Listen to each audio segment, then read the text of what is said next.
These are the legs of a 54-year-old patient who has a family history of venous insufficiency. In 1987, she had deep vein clots in both legs, and she was anticoagulated with Coumadin.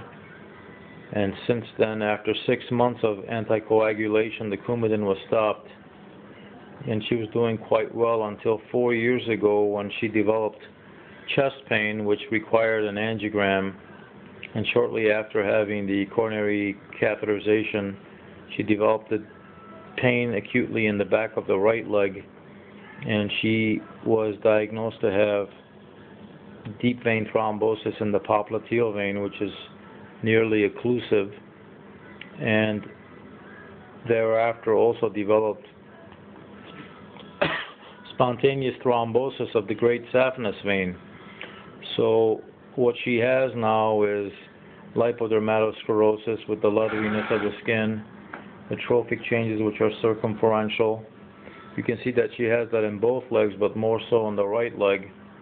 But also the post-phlebitic syndrome, where she has deep venous insufficiency in the segments below the popliteal vein.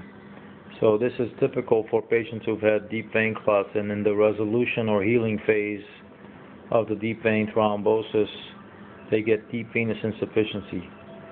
Fortunately for her, her superficial vein has closed, so that's not contributing to this problem.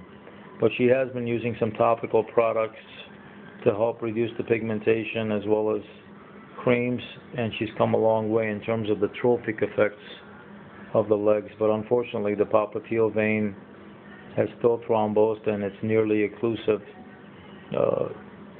But she's managing to do well with compression stockings.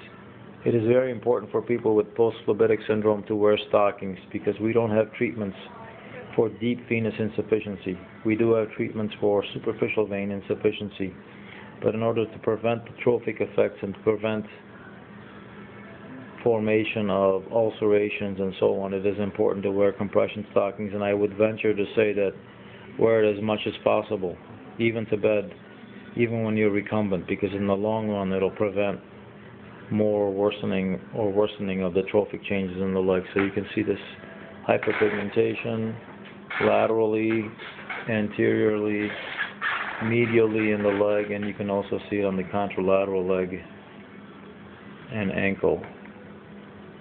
This is Dr. Karamanoukian from the Vein Treatment Center at veinsveins.com.